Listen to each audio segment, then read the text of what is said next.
بسم اللہ الرحمن الرحیم الحمدللہ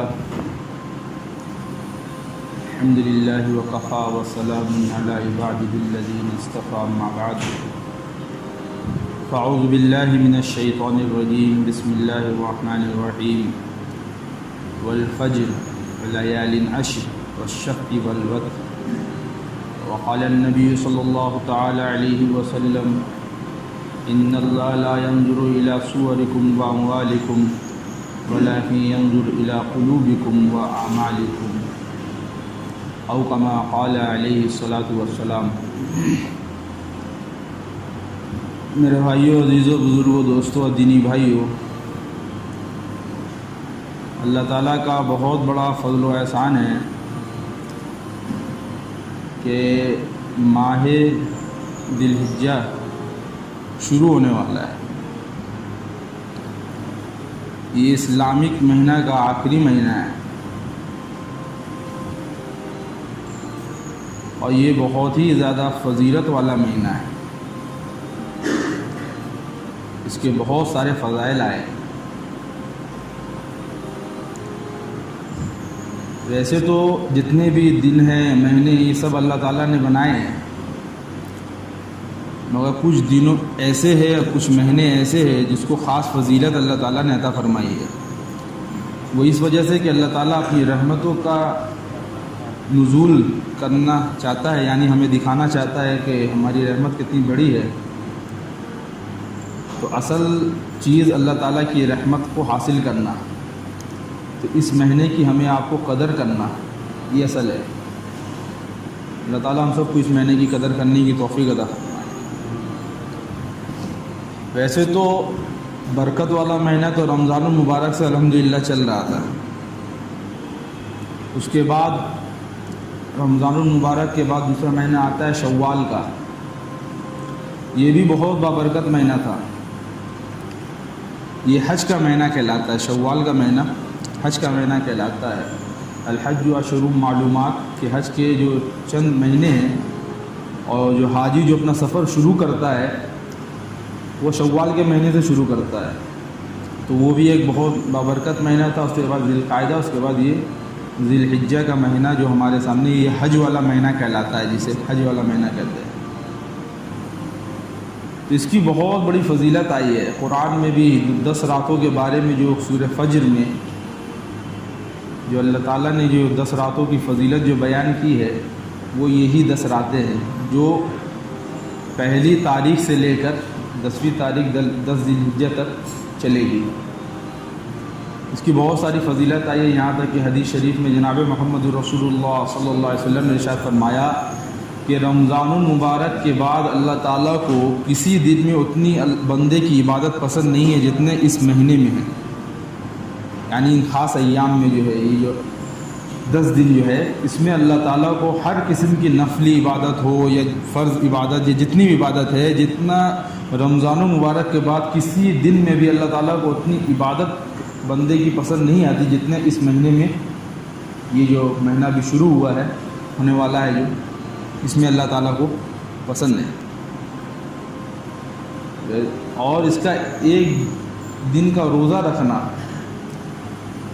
ایک دن جو ذی القعدہ کے جو 10 دن ہیں، اس میں ہر ایک دن کا روزے کے بارے میں فضیلت آئی ہے کہ ایک دن کا روزہ رکھنے والے کو 1 سال کے روزے کے بقدر ثواب ملتا ہے۔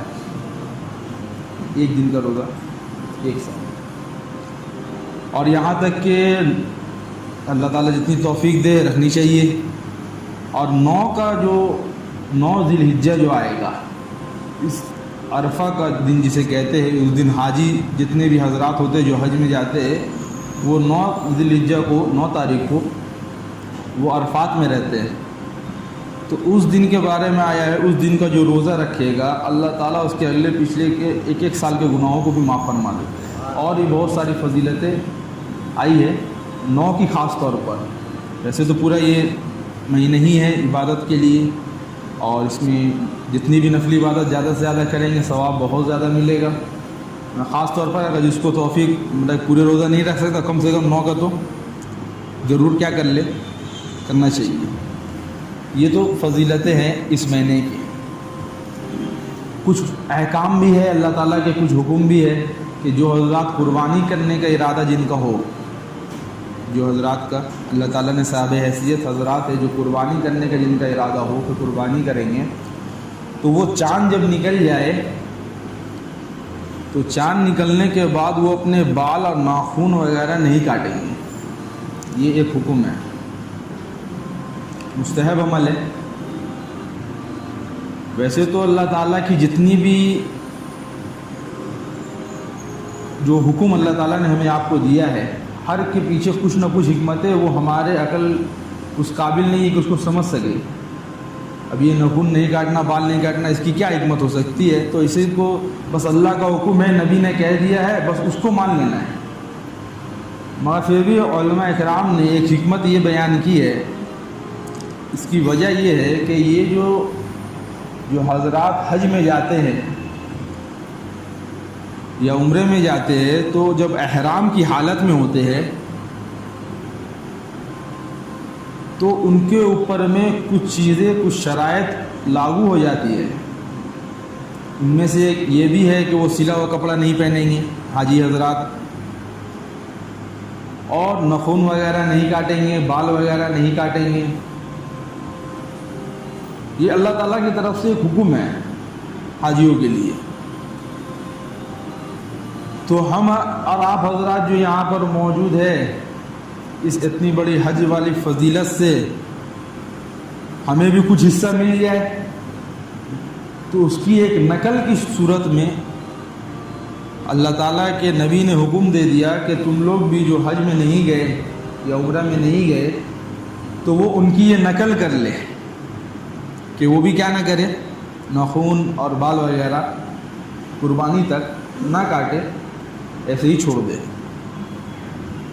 تاکہ جب ان کے اوپر میں جو حاجی حضرات جو اللہ کے راستے میں نکلے ہوئے ہیں، ان کے اوپر میں جب اللہ کی رحمت کی بارش ہو تو ہم پر بھی کچھ چھینٹیں پڑ جائے کہ ہم نے بھی کیا کیا. یا اللہ ہم جا تو نہیں سکے، مگر ایک نقل جو حاجیوں کی تھی وہ ہم نے اپنائی ہے، تو اس کی کچھ چھینٹیں بھی ہمیں مل جائیں. اب یہ جو مہینہ ہے، اس مہینے میں جو اللہ تعالیٰ کے حکم میں ایک حکم تو یہی ہے کہ ناخن اور بال چاند نکلنے کے بعد جو حضرات قربانی کا ارادہ وہ کیا نہیں کریں گے، نہیں کاٹیں گے. یہ مستحب ہے. دوسرا جو ہے اس میں ہمارے لیے جو ہے وہ ہے تکبیر تشریق کا پڑھنا، کیونکہ ان ایام میں یاد رکھیے بہت ایسی عبادتیں اللہ تعالیٰ نے ہمیں دی ہے جو عام دنوں میں نہیں ہیں.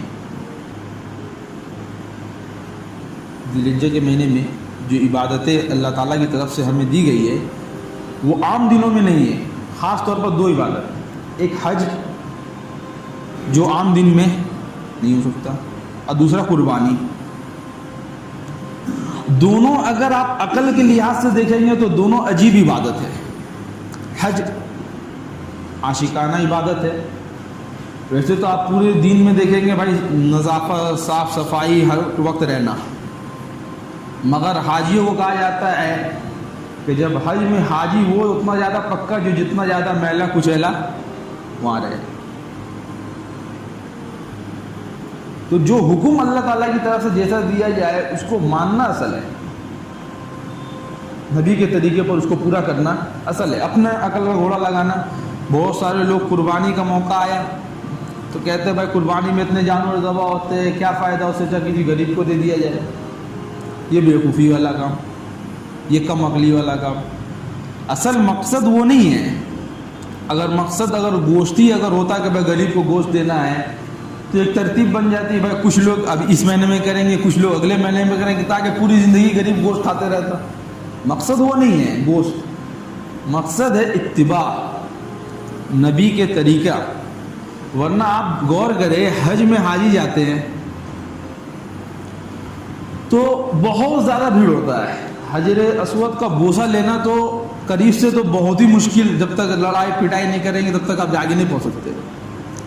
مگر جب حج کے ایام آ جاتے ہیں، حج کا 5 دن آ جاتا ہے تو جتنے حاجی ہوتے ہیں وہ سب چلے جاتے ہیں مینا میں،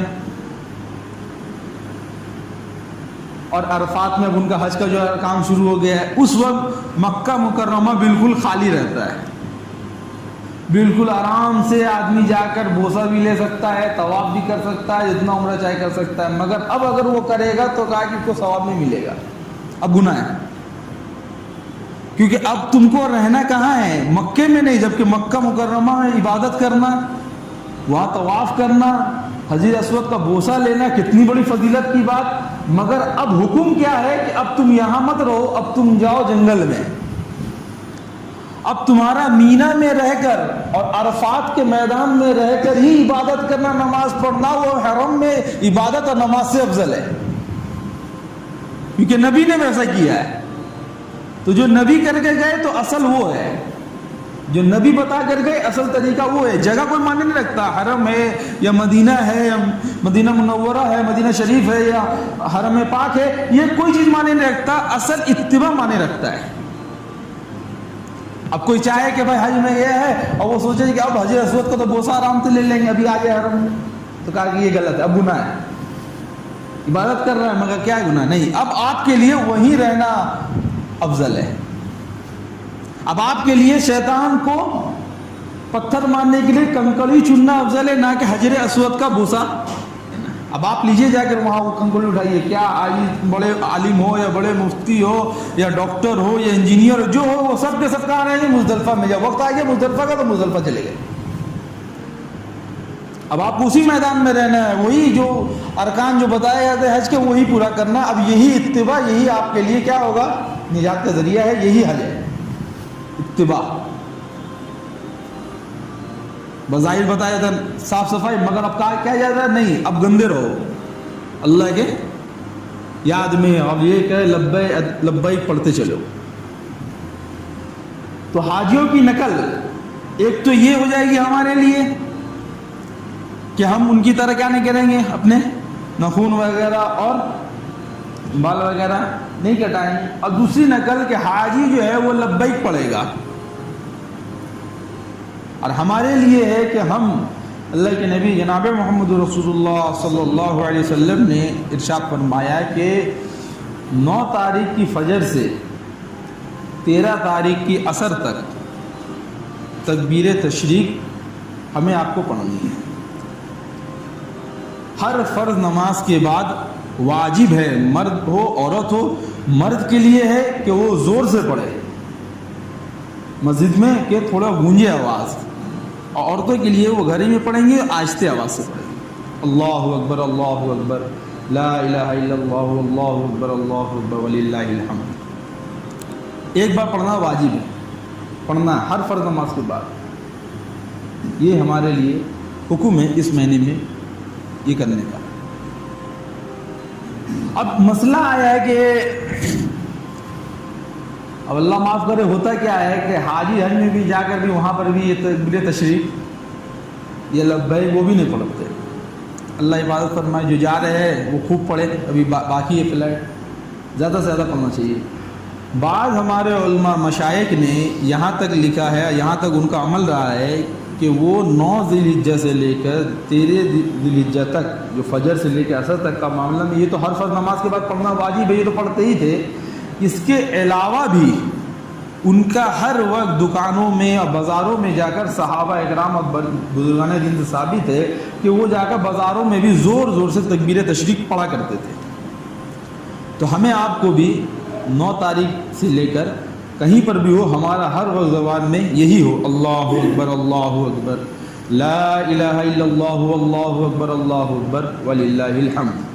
ہر وقت چلتے پھرتے 9 تاریخ سے ہمیں بازار میں ہو, دکان میں ہو, زیادہ سے زیادہ اس کو ہمیں پڑھنا ہے. یہ ہمارے بزرگان دین کا بھی معمول رہا ہے کہ اس دن تو ہے اللہ کے بڑائی کو بیان کرتے چلو. تو یہ ہمارے لیے کیا ہے, احکام ہے یہ ذی الحجہ کے مہینے کا, کہ ہم اس میں زیادہ سے زیادہ عبادت کے بارے میں آپ کو بتایا جائے. اس میں جو بھی نفل عبادت آپ کریں گے اس کی فضیلت بہت زیادہ ہے.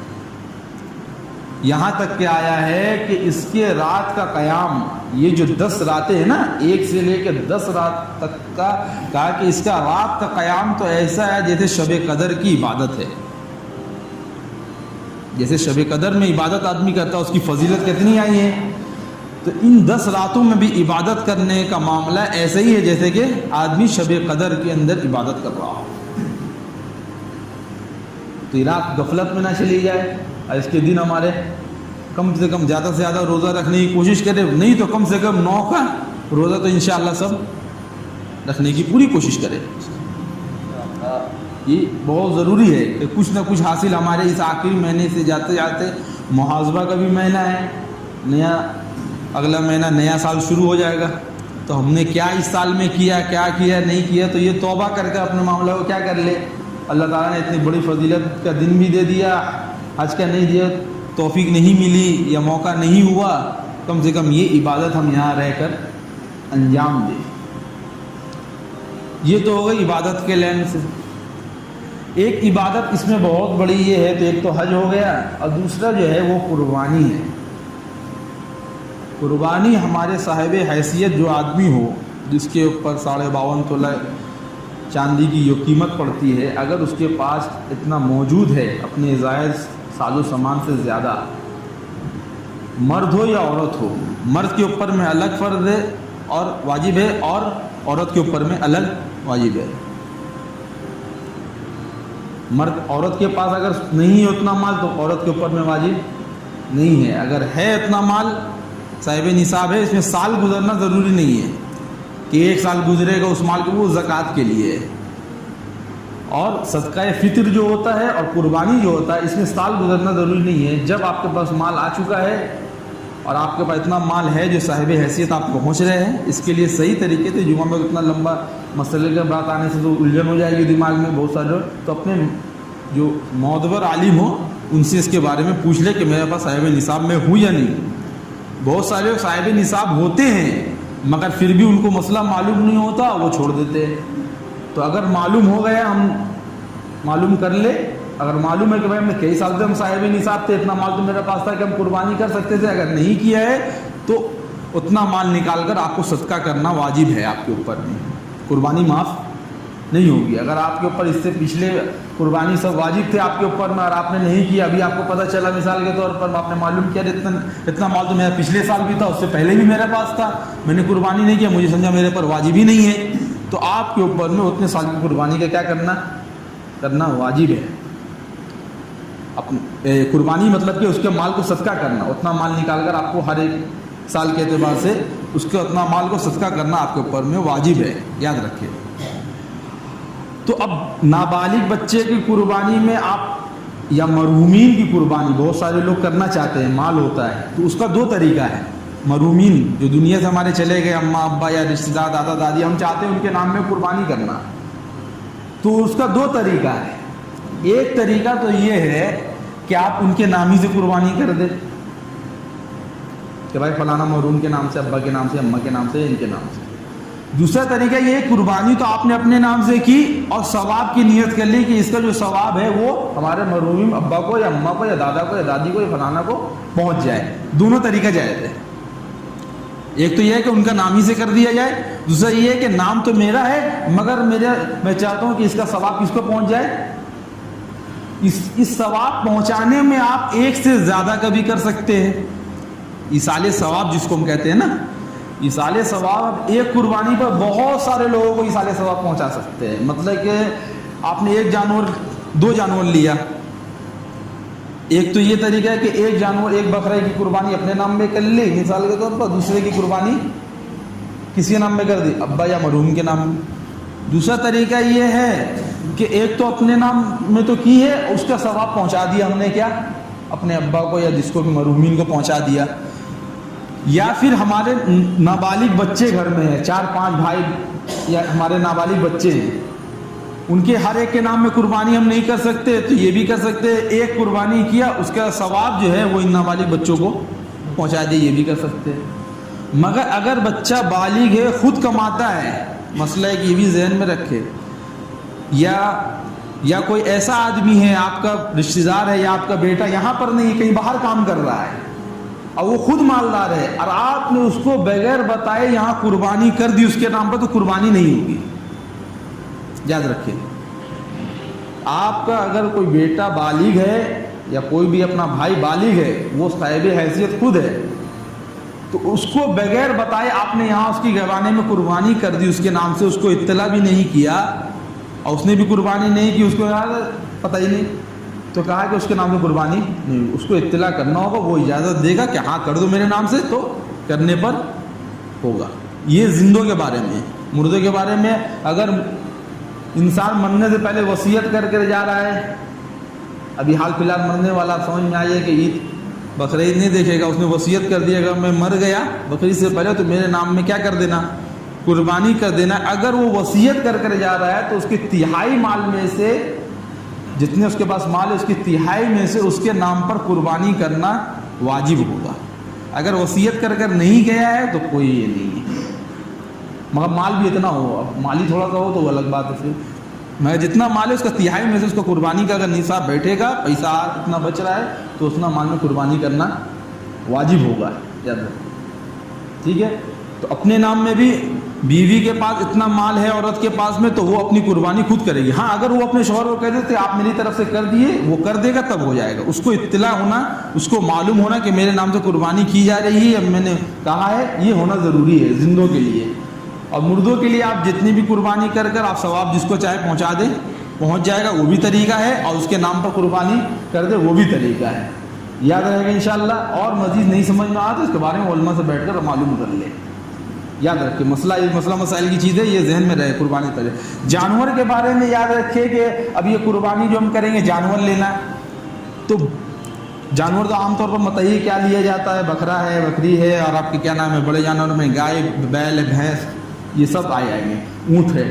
مگر عمر کے لحاظ سے آپ اتنا یاد رکھیں کہ بکرا کا 1 سال مکمل ہونا ضروری ہے، 1 سال سے کم کا بکرا یا بکری نہیں چلے گا، 1 سال پورا مکمل ہونا ضروری ہے۔ جو 2 دانت بولتے ہیں نا، 1 سال میں آتا ہے وہ بکرے کا۔ اور گائے جو بڑے جانور ہے، گائے ہے، تو اس کے لیے 2 سال کا ہونا ضروری ہے، 2 سال سے کم کا گائے نہیں چلے گا، گائے بیل یا جو بھی بڑے جانور میں ہے۔ اور اونٹ کے بارے میں یاد رکھیں 5 سال مکمل اونٹ کا عمر ہونا ضروری ہے، 5 سال سے کم کا اونٹ قربانی نہیں ہوگا۔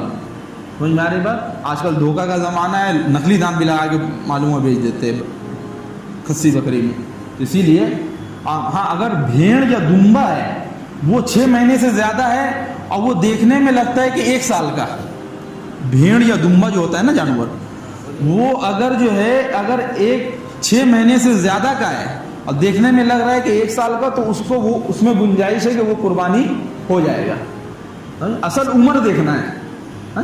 ایک آدمی اگر خود بکرا پال رہا ہے، 1 سال ہو گیا مگر دانت نہیں ہوا، وہ دودھ کے دانت والا نہیں، پروسیس نہیں ہوا، تو کوئی مسئلہ نہیں ہے، آپ قربانی کر سکتے ہیں۔ سال مسئلہ ہونا ضروری ہے، دانت اصل نہیں ہے، اصل سال ہے۔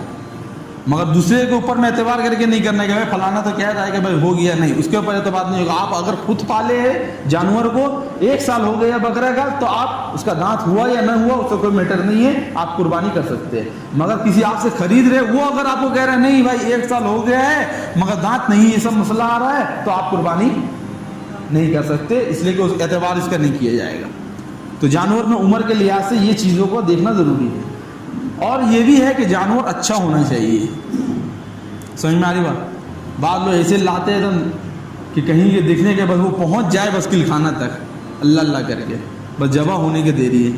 بعض لوگ تو ایسا لاتے ہیں، تو ایسا جانور نہیں، دیکھنے میں ٹھیک ٹھاک سا ہو، دیکھنے میں بھی ٹھیک ٹھاک سا ہو، خوبصورت جانور ہو، اندھا کانا جانور نہیں چلے گا، تہائی سے اگر کان کٹا ہوا ہے تب بھی نہیں چلے گا، دم تہائی سے کٹا ہوا ہے تب بھی نہیں چلے گا۔ عیب دار مطلب جو جانور میں عیب نظر آ گیا، کسی کو بھی لگ رہا ہے کہ دنیا بزنس والے سمجھے کہ اس کے اندر میں ایک عیب ہے، تو وہ عیب دار جانور نہیں چلے گا قربانی میں، یاد رہے گا انشاءاللہ۔ یہ ساری چیزیں اور بھی بہت ساری چیزیں ہیں جو آپ کو اپنے معلوم کر کر اس کے اوپر عمل، یہ شریعت کا قانون ہے، اس کے اوپر میں چلنا، معلوم کرنا، یہ آپ کی ذمہ داری ہے۔ ہر لائن جو لائن کے اوپر میں آپ کے اوپر میں جو احکام فرض ہو رہے ہیں، مثال کا نماز فرض ہے تو نماز کے بارے میں جاننا آپ کے اوپر میں فرض ہو چکا، قربانی آپ کے میں واجب ہے تو آپ کو اس کے بارے میں جاننا کیا ہو گیا، واجب ہو چکا ہے۔ تو ان مسائل کو ذہن میں رکھ کے کہ قربانی میں جانور کیسا ہو، اور قربانی جو جانور کریں گے اس کے گوشت کا مسئلہ بھی یاد رکھے کہ اس کے گوشت کے افضل یہ ہے کہ اس کے 3 حصے کیے جائے، گوشت کے کتنے حصے؟ 3 حصے کیے جائے۔ ایک حصہ جو ہے غریبوں میں تقسیم کر دیا جائے، دوسرا حصہ اپنے رکھ لیا جائے، 2 صاحباب میں جو ہے اپنا اس کو مطلب کہ اپنے رکھ لے، اور تیسرا جو ہے اپنے رشتہ دار وغیرہ میں بانٹ دے۔ یہ 3 حصہ کرنا چاہیے، اگر کوئی آدمی کا رشتہ دار اپنے خاندانی خود اتنا بڑا ہے کہ بانٹے گا تو وہ اپنے خاندان میں نہیں ہوگا، تو وہ اپنے خاندانی میں رکھ لے گا تب بھی کوئی گناہ، اس کے قربانی میں کوئی فرق نہیں پڑے گا۔ اگر سارا مال رکھ بھی لے گا تب بھی فرق نہیں پڑے گا ثواب میں اس کو قربانی۔ مگر یہ کہ افضل یہی ہے کہ آدمی کو اس کے کتنے حصے کرنا چاہیے؟ 3 حصہ۔ ایک حصہ جو ہے غریبوں میں تقسیم کرے، دوسرا حصہ رشتہ داروں میں تقسیم کرے، اور تیسرا حصہ جو خود رکھے۔ یہ ایک طریقہ یاد رہے۔ تو یہ قربانی کے چند مسائل جو ہے یہ ذہن میں رہیں گے تو انشاءاللہ آگے آپ جانور جو خریدیں گے اور اس میں جو قربانی جو شخص کرے گا ہے نا، کسائی جو ہوتا ہے، اس کو اجرت کے لیے پیسہ دیں گے۔ پیسے میں آپ اگر وہ یہ شرط لگا رہا ہے کہ بھائی ہم قربانی تو کریں گے مگر گوڑی ہم کو دے دیجئے گا یا چربی ہم کو دے دیجئے گا، تو کہا کہ نہیں، اس سے الگ بات کیجئے کہ بھائی پیسہ آپ لے لو، باقی یہ جو سامان ہے کلیجی یا دل یا جو بھی سامان آپ کو چاہیے میری مرضی کے اوپر میں ہم چاہے دیں گے چاہے نہیں دیں، دے دیں گے اپنی خوشی سے دیں گے، نہیں دیں گے تو نہیں دیں گے۔ اس معاہدے میں کہ بھائی قربانی کرنے کیا اجرت وہ لے گا، اجرت میں آپ یہ ساری چیزیں کیا نہیں دے سکتے، گوشت وغیرہ اجرت میں نہیں دے سکتے، گوشت کو بیچ نہیں سکتے۔ اگر بیچ دیا ہے تو وہ مال کو صدقہ کرنا آپ کے لیے کیا ہوگا، ضروری ہوگا، یاد رہے گا انشاءاللہ۔ ہاں، اجرت میں جو کسائی جو رہے گا اس کو اجرت میں آپ گوشت نہیں دے سکتے، پیسہ جو اس کا رقم ہے اس کو وہ دیں گے اپنی خوشی کے اوپر میں، آپ چاہے تو ایسی دے دیں مگر شرط کے ساتھ نہیں کہ بھائی ہم قربانی کریں گے آپ کا مگر ہم کو گوشت اتنا یہ چاہیے یا ہم کو یہ چاہیے، یہ نہیں چلے گا۔ اپنی آپ کی خوشی ہوگی، آپ جتنا جو چاہے دے دیں۔ یہ ساری چیزیں ذہن میں رہے۔ گائے وغیرہ کے اندر میں اصل چیز جو ہے وہ ذبح کرنا ہے، افضل یہی ہے۔ گائے بکرا میں، اونٹ میں افضل ہے نہر کرنا، اس کو گلے میں مارا جاتا ہے۔ اگر اس کو ذبح بھی کر دیں گے تب بھی جائز ہے، افضل یہی ہے کہ اس کو یہ کیا جائے۔ عرب وغیرہ میں ایسے ہی ہوتا ہے، مگر کوئی یہاں اگر کر رہے ہیں تو اس کے لیے اگر ذبح بھی کر دیں گے تب بھی جائز ہے، وہ بھی کر سکتے ہیں ذبح کرنا۔ تو یہ ساری چیزیں ہیں۔ تو اس دن اللہ تعالیٰ کو قربانی یعنی اللہ کے یہاں جو ہے وہ ہماری جو چیز کیا ہے، اللہ تعالیٰ کو گوشت وغیرہ نہیں ضرورت ہے یا خون کی ضرورت نہیں۔ خود اللہ تعالیٰ لن ینال اللہ لحومها ولا دماؤها ولکن ینالہ التقوی منکم، اصل تو تمہارا تقوی ہے۔ یہ ساری چیزیں جو ہے یہ اچھے سے اچھے اپنے جذبات کو بنا کر پیش کرنا اللہ کو اس دن، قربانی کے دن، قربانی کے جانور کو خون بہانے سے زیادہ کوئی چیز افضل اللہ تعالیٰ کے یہاں نہیں ہے، تو قربانی ہی کرے، جن کے اوپر میں واجب ہے وہ ضرور کرے، سمجھ میں آئی؟ وہ اللہ کے یہاں ضرور کرے، ایک جذبات بنائے۔ اصل تو تھا کہ بچے کی قربانی تھی، ابراہیم علیہ السلام کا جو واقعہ ہے جس کے طریقے پر یہ سنت چلی آ رہی ہے، سنت ابراہیم، یہ سارا جو حج کے ارکان ہیں اور یہ ایام قربانی وغیرہ یہ سب حضرت ابراہیم علیہ السلام کی سنت ہے، کیونکہ ہم ملت ابراہیم میں ہیں، تو آپ صلی اللہ علیہ وسلم نے اس کو جاری رکھا ہے، آپ نے کیا ہے، تو وہی کرنا ہمارے لیے افضل ہوگا جیسے بتایا گیا ہے۔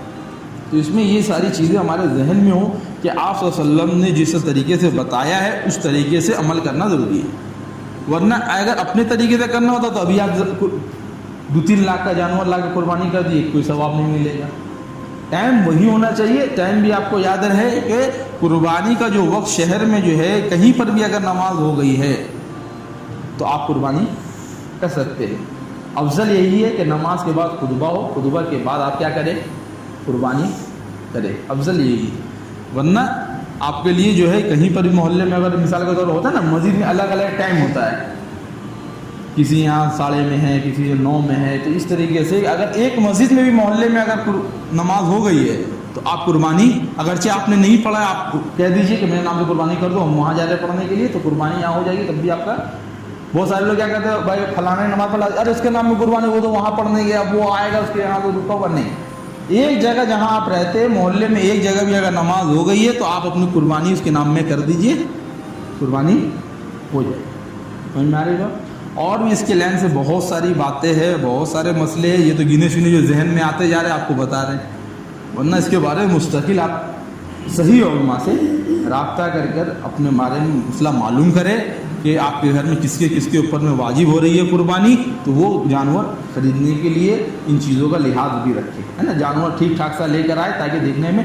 اب ایک چیز یہ ہے کہ بہت سارے لوگ ثواب مال زیادہ خرچ کرتے ہیں، ثواب کم لے لیتے ہیں، جبکہ وہ ان کی جائز بات ہے۔ ایک آدمی اگر 1.5-2 لاکھ کا جانور خرید رہا ہے، 1.5 لاکھ کا 2 لاکھ کا جانور، ایک جانور اگر خریدا تو جائز بات ہے اتنا مال وہ اللہ ہی جانتے دل کا ارادہ, ہمیں تو اختیار نہیں کسی کے بارے میں. بعض لوگ کہنے والے کہہ دیتے بھائی اس کو سمجھنا ہے, آپ کو کہنے کی کیا ضرورت ہے. بہت لوگ کہتے ہیں دکھاوا میں یہ کر رہا ہے 2-3 لاکھ کا جانور, وہ بھائی اللہ ہی کے لیے کر رہا ہے, وہ کیا کر رہا ہے وہ اللہ جانے, آپ کو بولنے کا کوئی حق نہیں ہے. مگر اس میں ان لوگوں کو سمجھداری ہونی چاہیے کہ اگر ہم 1 لاکھ یا 2 لاکھ کا اتنا بھاری جانور خریدے, اسی میں اگر ہم میڈیم سائز مطلب دیکھنے میں صحیح ہو, اب تو جانور ہی مہنگا ہے تو وہ الگ بات ہے کہ بھائی اتنا ہی, اگر میڈیم سائز میں اتنا جا رہا ہے تو وہ الگ بات ہے. اصل مقصد ہے جانور ٹھیک ٹھاک سا ہو. اگر وہ ٹھیک ٹھاک سا جانور اگر ہمیں مل رہا ہے کم دام میں, مطلب کہ اتنے دام میں ہمارا ریٹ ہے, اگر ہم 2 لاکھ کا ہمیں کرنا ہی ہے قربانی, مگر 2 لاکھ میں ہم صحیح سائز کا جانور 3-4 کر سکتے ہیں, تو ہمیں چاہیے کہ ہم وہ 3-4 جانور کر لیں. قربانی میں جتنا زیادہ پیسہ لگے گا تو اللہ کے راستے ہی میں لگ رہا ہے. وہ بعض لوگ کہتے ہیں نا جانور خرید, ابے اتنا مہنگا خرید کے لیے آیا سستے میں, ابے مہنگا ہی خریدا ہے وہ تو وہ اللہ کے راستے ہی میں نہ پیسہ لگا. مہنگا خریدا سستا خریدا وہ اس نے خریدا, یہ کہنا ہی صحیح نہیں ہے کہ بھائی اتنا مہنگا آپ نے جانور خرید لیا, یہ تو ہم اتنا میں دلا دیتے. ارے بھائی اگر 45-30 والا مال تھا, آپ 45 میں خریدا, تو جو 15 جو لگا وہ اللہ کے راستے ہی میں نہ لگا, نقصان تو نہیں ہوا. تو یہ کہنا نہیں چاہیے آدمی کو, ان چیزوں کو کہنے سے بچنا چاہیے. اتنا مہنگا آپ خرید لی, ہم کو بولتے ہیں نہیں, جو لگا اللہ کے راستے میں لگا ہے, مہنگا سستا جو بھی لگا. یہ ذہن میں رہے کہ اگر ایک آدمی کا ٹارگیٹ ہے کہ بھائی ہمیں 2 لاکھ کی قربانی مثال کے طور پر کرنی ہے, تو ہم 2 لاکھ کا ایک جانور خریدنے کے بجائے اگر ہمیں 2 لاکھ میں 3-4 جانور صحیح, جو مطلب کہ دیکھنے میں صحیح سے ہو, وہ مل رہے تو ہمارے لیے افضل وہ ہے, کیونکہ اس میں گوشت بھی زیادہ ہوگا, تقسیم زیادہ کریں گے, ثواب زیادہ. اور حدیث میں آیا کہ ہر بال کے بدلے میں ایک نیکی, تو جتنا جانور زیادہ ہوگا اس کے بال اتنے زیادہ ہوں گے, اتنے زیادہ ثواب ملے گا. تو یہ ساری حکمتیں ہیں. بعض لوگ مال ہوتا ہے عقل نہیں ہوتا, تو وہ اس طریقے سے کر دیتے ہیں کام. وہ عقل سے تھوڑا کام لے, مال اگر اللہ نے دیا ہے لگانا ہے, آپ خوب کیجیے قربانی. ایک آدمی پورے ایک گائے میں اپنے نام میں بھی کر سکتا ہے, ساتھ کے ساتھ نام یہ بھی کر سکتا ہے, یہ بھی کوئی مسئلہ نہیں ہے. چاہے اگر اللہ کے نبی نے بھی کیا ہے بہت سارے نام اپنے نام میں, اگر اللہ تعالیٰ نے وسعت دیا ہے اپنے نام میں بھی کرے, اپنے بچوں کے نام میں بھی کرے, اپنے مرحوم والد کے نام میں بھی کرے, اور آپ صلی اللہ علیہ وسلم کے نام میں بھی قربانی کرے. حضرت علی رضی اللہ عنہ اللہ کے نبی جناب محمد رسول اللہ صلی اللہ علیہ وسلم کے نام سے بھی قربانی کرتے ہیں. تو اگر مال اللہ تعالیٰ نے دیا ہے تو آپ صلی اللہ علیہ وسلم کے نام میں بھی آپ قربانی کر سکتے ہیں. مگر ہاں ایک چیز یاد ہے کہ بعض لوگ یہ بھی کرتے ہیں کہ وہ آپ صلی اللہ علیہ وسلم کے نام پر کرتے ہیں, جن کے اوپر واجب ہوتا ہے ان کے نام میں نہیں کرتے. تو یہ بھی ایک بیوقوفی والا کام ہے. پہلے اپنے نام میں کرنا ہے کیونکہ آپ کے اوپر واجب ہے. سمجھ میں آ رہی بات؟ پہلے کس کے نام میں کرنا ہے؟ پہلے آپ کو اپنے نام میں کرنا ہے کیونکہ آپ کے اوپر واجب ہے. اس کے بعد ہے کہ آپ کس کے نام میں کریں. باقی جتنے آپ فضیلت کے نام پہ مطلب حاصل کرنا چاہتے ہیں, جتنے نام میں قربانی کرنا چاہتے ہیں کریں گے انشاءاللہ. اللہ تعالیٰ کے سننے زیادہ عمل کرنے کی توفیق عطا فرمائے.